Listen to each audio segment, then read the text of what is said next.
Good day, captains. Welcome aboard yet again the Fiji, the Tier 6 Tech Tree light British cruiser, where we are now going to look at part 2 and check out the agile version that the Fiji can bring.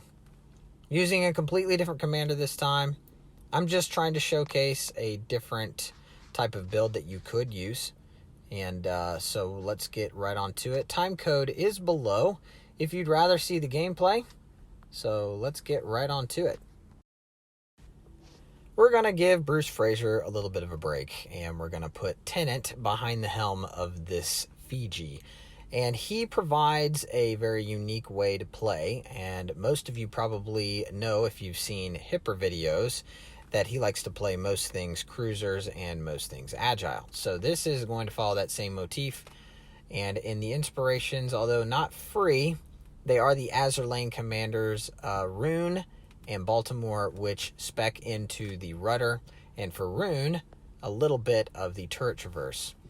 The base trait for Tennant allows the Citadel to take less damage. The remainder of the perks are allowing us to have better turret traverse, speed, rudder shift, agility, with the legendary perk being fully packed, which gives us an extra consumable. So next, let's look at the module slots that I have selected. The only difference being here, we have switched the third mod slot. The concealment has been traded for the steering gears, which again allows us to become more agile with a much faster rudder shift. Stats-wise, nothing has changed other than we have been given an extra repair party, an extra hydro, and an extra smoke generator due to the fully packed legendary skill that Tennant provides. Our survivability is still 31,400 with no torpedo damage reduction. There is no change between Fraser and Tennant, as the commanders don't change your health. However, this is the first time we see a difference between Fraser and Tennant, and I've put Fraser's build on the right to compare to the one that we are using in this video on the left. So with Tennant on the left-hand side, our reload actually has increased 8 seconds from a 7.1, but the 180-degree turn time, meaning the rotation of the turrets, has improved by more than 6 seconds. The AP shell damage is also different. The maximum AP shell damage for Tennant has been reduced, while the maximum shell damage for Fraser was a little higher. Moving to the torpedoes, the only difference here is that the range is slightly better with Fraser, with the specific build we were using. Tennant, you lose 0.8 kilometers. The biggest difference you will see is right here. The maneuverability. For Fraser, the maximum speed was 34.4. For Tennant, you get over 2 knots faster stock. The turning circle radius is something that you cannot change and always stays the same no matter what you do with the maneuverability, although it is a very good turning circle radius sub 600 meters. The rudder shift time is the biggest difference.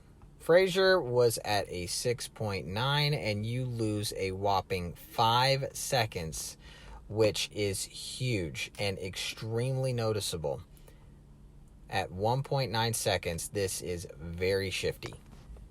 However, one thing you do give up with all of that maneuverability is your detection. As you can see on the right, Fraser's build allows you to have a better detection range by sea, 9.9 kilometers specifically, and with Tennant, you have an 11 kilometer detection, meaning you will get seen sooner.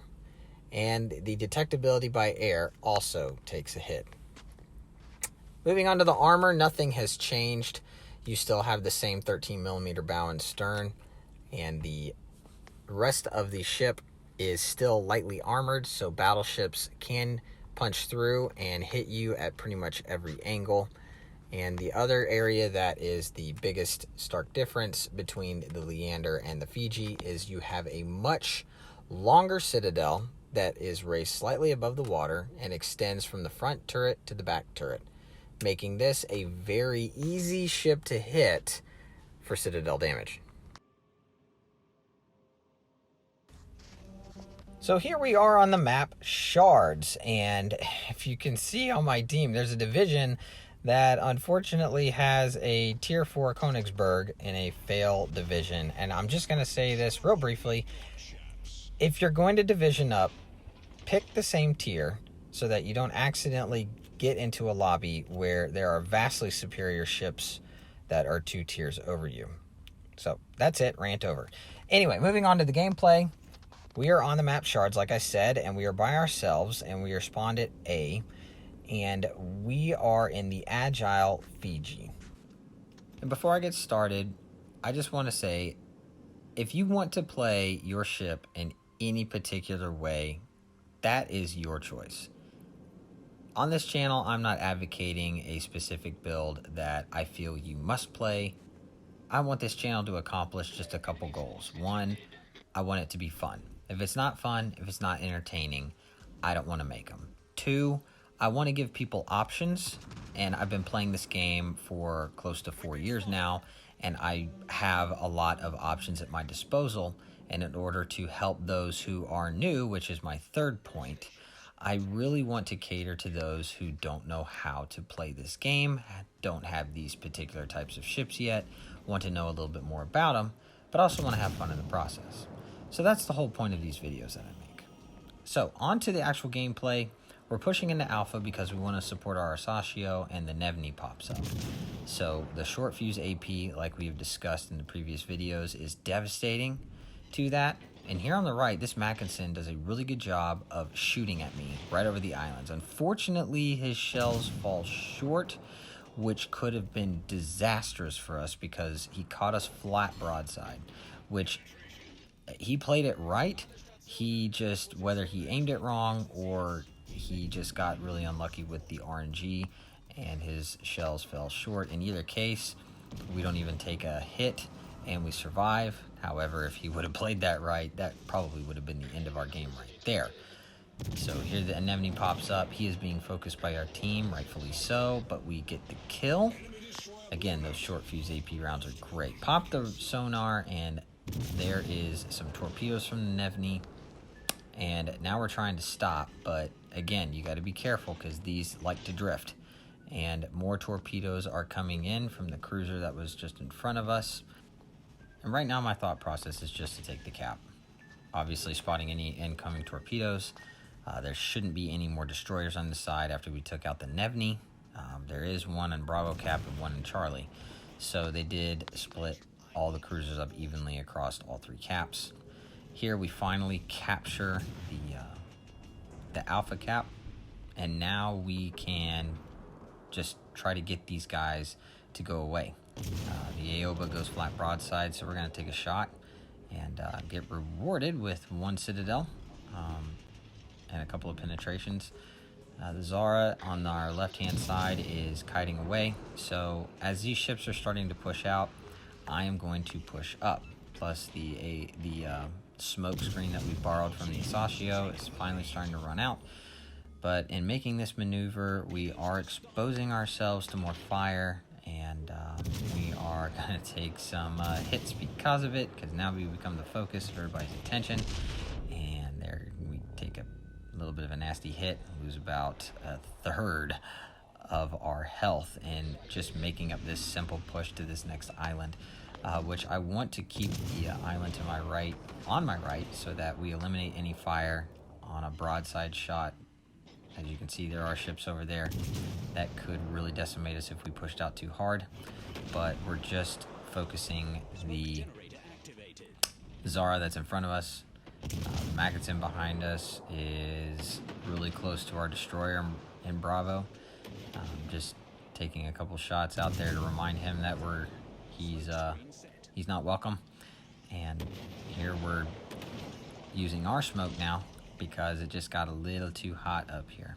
So now we can just kind of sit here and hopefully have the spotting so that we can farm these ships. And that's important. These smoke screens are only viable when you have somebody else doing the spotting, because once you're in the smoke, unless you're within a smoke fire penalty of another ship, you're not going to be able to see anything. So smoke screens work both ways. You stay concealed, but you also lose your ability to spot.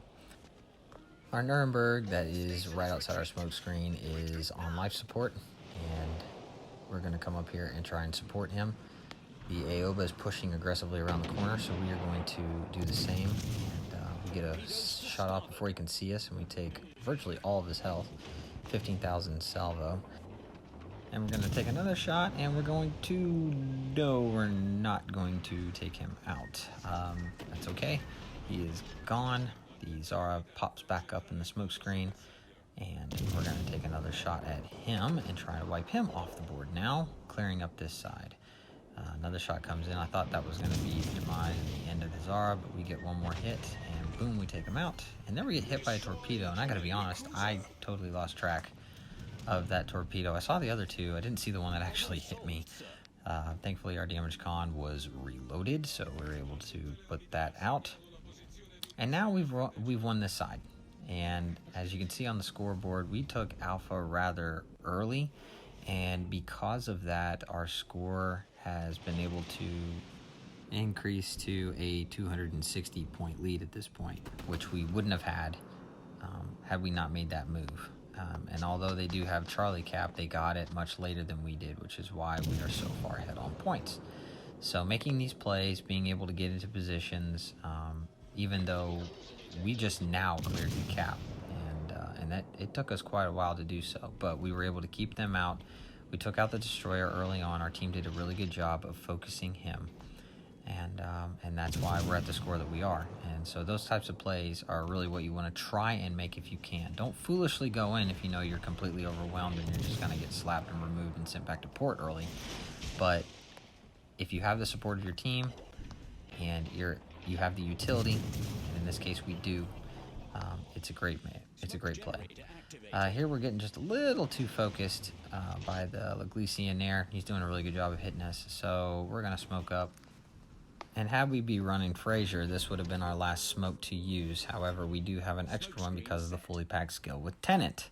So that's also another benefit that gives you more utility with these agile builds. So any type of consumable that you will have, you get an extra. With the other benefit of, if you see in the upper left hand corner where it says fully packed, it allows us to get those items back, I believe 30% quicker, which is really huge, especially if you have things like radar and hydro.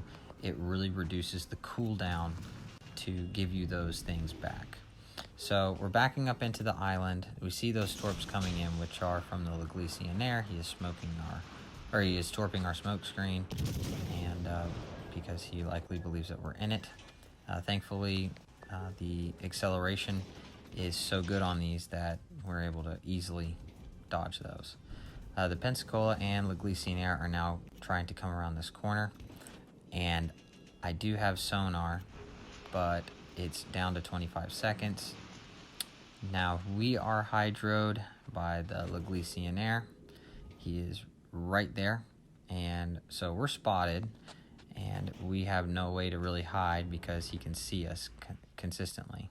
So the smoke is only going to hurt us at this point. So now we're just trying to stay concealed. And there his sonar runs out. He's making a play for us, but at this point, we're both going to be relatively broadside to each other. I get a full salvo off, and thankfully he was using HE and not AP. If he would have been using AP, that would have definitely hurt and probably could have killed us. However, the HE, it is effective against our armor, but it's not... He should have used AP, is what I'm getting at.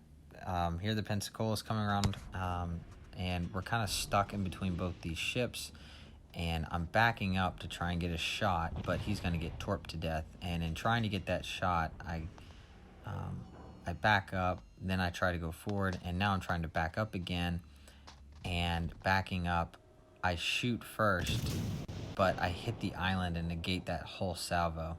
And again, he's using HE, which he should have used AP, would have taken me out. But thankfully he didn't. Not that the HE isn't bad on the Leglicionaire, it's just the AP is also really good on that ship. And for some reason he just wasn't switching his shells. But anyway, we take the last couple shots and we finish him off, completing the game. And so let's take a look at the leaderboard. We get a Dreadnought and a First Blood, and we are top with 2381 with 3 kills. So that's a look at the Agile Fiji. Again, it's just a game mode that I was using, not the one that is probably the best, but one that can be very exciting. So thank you so very much, guys, for tuning in. Next, we will be taking a look at the Edinburgh, or the Edinburgh, as a lot of people call it, which is a really fun ship and has some pretty interesting armor. But we'll go over all of that in the next video. So until then, we appreciate a like, a share, a subscribe, comment below. Let me know how I'm doing and what ships you'd like to see after this series. Fair winds and fair seas, captains, and I will see you in the next video. This is the USS Endeavor, signing off.